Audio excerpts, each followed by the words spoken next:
Hey, everybody, and welcome to the Paranormal Portal Pieces. I'm your host, Brent Thomas. Thanks for joining us.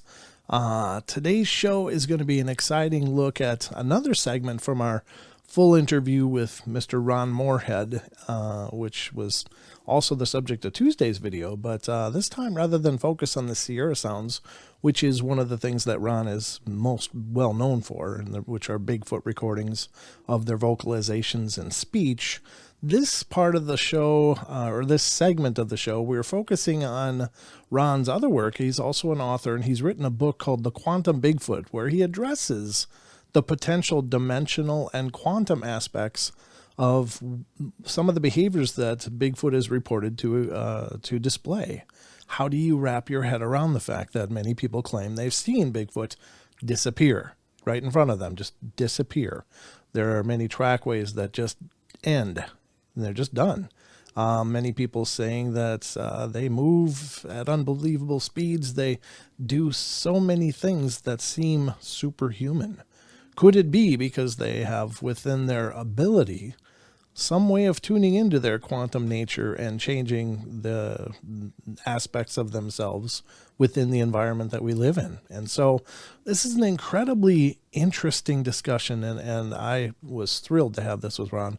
I hope you guys enjoy it as well. And remember, if you like this clip, by all means, head over to the Paranormal Portal YouTube channel, youtube.com/Paranormal Portal, and check out the full-length interview, and you can find the link to that in the description. But check it out. I hope you guys are going to like it. Tesla, you find Tesla, Einstein, all those guys were having some real issues trying to work with quantum physics, because it really, it just totally changes your perception of reality, because you find out, I got to say this, but it's going to throw some people off, but nothing is real until it's observed. Yes. Time as we perceive it is not real. It's only real for us in this three-dimensional world, three-dimensional environment, because we live in a linear time frame. Everything we think is tomorrow or yesterday, and we grade things like that. That's not the way the universe works. And the math in quantum physics has determined that. It's just that in order to disprove it, it has to be disproven mathematically. And so far, no one's been able to do that. We live in 3 dimensions, but there's at least 11, maybe 12, that's been established mathematically, and that's accepted by physicists all over the world. What that does, it takes us into a different area, a different element of consciousness. Sure. And we are conscious beings. And classical science, Newtonian physics, science itself cannot answer how our consciousness works, how telepathy works, how our feelings work, how all this stuff works. They don't know. They can't say. Quantum physics will answer that for you. And because there are other dimensions, and that's where, it gets deep. It gets real deep. Because I think there's an alien component to these beings. Yes. And from eons ago, they've been aliens. I think have been here. There's evidence of that all over Peru. I've seen it. I've seen stuff that if you see it for yourself, you got to believe it. And but they have messed with the DNA of different type of beings on this earth. And the reason why, I think, I'll tell you about that later, but they do that to, I think they're acclimating their species to this environment. That's why a lot of the DNA, some of the DNA that we've had come back on these things shows that the mitochondrial DNA, the maternal side is mostly human, and that was established by physicists in Texas. And then you got another physicist that went up in the Himalayas and got some eDNA out of some what they thought was Yeti tracks, bipedal tracks in the snow at 17,000 feet. And she came back after she did her study and said the mitochondrial was 99% human. Wow. So you got these DNAs, but classical science, regular science, mainstream science, let's call it that, are giving them thumbs down, because if they got human DNA in it, they have to be contaminated, is what they're saying. Right. Yeah. And then you can't identify the nuclear DNA, which is the male counterpart. And when you can't do that, out of 227 billion samples in the gene bank, there's something wrong with your study. Right. So they won't credit these people. And yet I tend to think there's a core of history, a core of truth to a lot of the history that in Greek mythology, biblical history, and ancient texts of all kinds that talk about giants and how they came about from alien intervention into the human genome or genome of different type of beings, including different entities, I should say. Sure. So that's what gives me the idea that these things could be a component, a UFO component, an alien component. And it's kind of exciting to think about when you start looking into it deeper. Eons, these things have been here for eons. Giants have been here for eons. And I think some of them have been diluted down in crossbreeding with indigenous people. And that would make some of them more human-like than others. They may have lost some of the attributes they originally had. You got some that can do things that others don't seem to do. You hear a lot of them just scream or yell or something like that. But what we had up there in the Sierras has a language, and they talk, and they do other things too. I mean, one time I mentioned this in my book, Voice in the Wilderness, that we thought our camp was being tore apart. We look out the shelter door, and nothing's changed. I mean, nothing. The barrels were all still there. All our food was still in them, and you think that those cans and everything is just being thrown around, but nothing changed. Well, how do they do that? Right. Are we hearing into another dimension? Are we being hypnotized, all of us? What's happening? Those are questions that we could not answer then, and I'm trying to answer those now. I think I am successfully, in my mind anyway, answering them through the laws of quantum physics.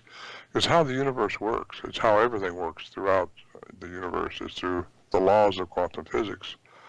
I think that's how Christ did his miracles, was through the laws of quantum physics. Because he said we can do them too. Yep. So we three-dimensional beings are not shortchanged as humans. In fact, we got everything in us if we could just learn how to evolve it and get it out. Yeah. Because a lot of people are telepathic. That's no big secret. We're all telepathic. We just learn how to make it happen, how to clean up our pineal gland, how to do the things we're supposed to do. What we've lost over all this time is what we're supposed to come back to. But when you get into the dimensional aspects of different dimensions, that's where I think why you can't find Bigfoot a lot of times, because I think they can pass through mass from energy. They have a mass. That's why you see trackways disappear, because all of a sudden, I used to write these people off and they say the track just disappeared. They stop. Well, it's a hoax, right? Sure. Well, not necessarily, because I had that happen to me. My daughter saw one that morning. We found the trackway. Those tracks were that deep. I mean, we couldn't even make an impression in the dirt and in the granite. And we followed those trackways, and all of a sudden it just stopped. And I thought, okay, it jumped up in a tree. No. It jumped to a big rock, boulder or something. No. It went somewhere. Well, then it got me thinking, how could this happen? It's through density. Because if we are dense as the mass that our body is, and these things have a mass too, when they're in the physical form, like all animals do, they'll leave a track. Well, when their mass is if they can change their mass to energy only, and we all are energy at the most minute level of our being, everybody is energy. Yep. These things are energy. So if they can change their mass to energy through a vocal frequency, they wouldn't have the density, and their tracks wouldn't be there. It would just be energy. Wow. And that's kind of cool, I think. That's very cool. If that's true. Well, so what do they do then? Yeah. I think they reside in the fifth dimension, because a lot of people talk about how they mind speak. Well, do they mind speak?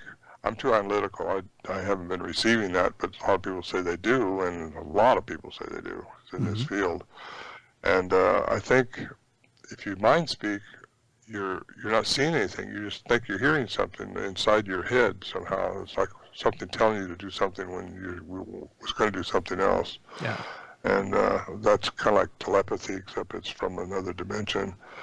And that's another level of consciousness that exists for other beings in other dimensions. And I say this too, aliens and UFOs, they're not better than us.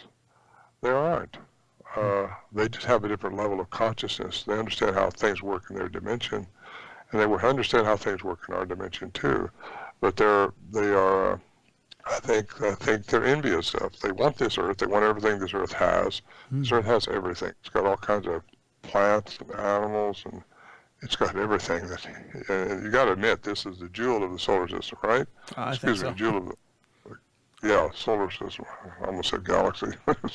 Maybe the galaxy, who knows? But I think that the reason you're seeing so many UFOs being reported, and by the way, Navy now acknowledges the UFOs from that Tic Tac film that Yep. Commander Favor talks about and took a picture of. So a lot of people are accepting the fact that UFOs are out there, and everybody has to have a pretty close mind, have to have their head in the sand to think that maybe we're the only people in the universe. That's pretty incredible if anybody thinks that. Yeah.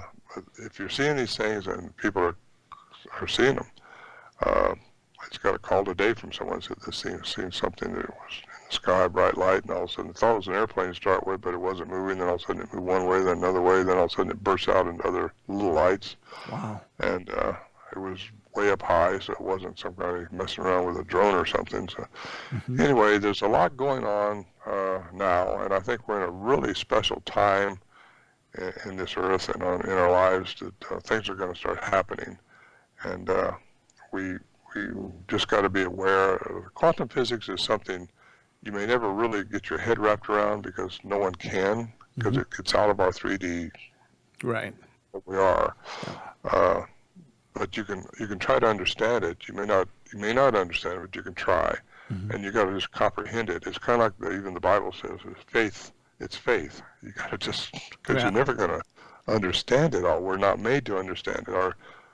Our bodies just aren't into that dimension. All right, guys. Thank you so much for joining me on this journey. And I know this is one of those discussions that really cooks your bacon, but I think with anything in the paranormal, you've got to at least have an open mind for ideas that might seem kind of foreign to most of our Western sensibilities. I mean, what is possible? Well, it's all possible, really. So I hope you enjoyed the talk. I hope you will check out the full-length episode that's on youtube.com/paranormalportal. The link is in the description for the full interview with Ron Morehead, but definitely check him out and check out his book, Quantum Bigfoot. It's a phenomenal read, and it just opens the door so many possibilities. But please head over to the youtube.com/paranormal portal channel as well. Get subscribed here. Ring the bells in both places so you become aware of when new videos are released. The release schedule for the Pieces channel here is every Tuesday and Thursdays. There should be new videos, but if you ring the bell, you'll be notified and you won't miss them. So again, please spread the word, let other people know, and as always, watch on all the major podcast platforms for our podcast, which are out there every week. On Sundays, we release a new podcast. So we'd love your support anywhere you're willing to give it to us. And thank you so much for being a part of our family of shows. And we hope you make yourselves at home and keep coming back. All right, guys, until next time, we'll see you soon.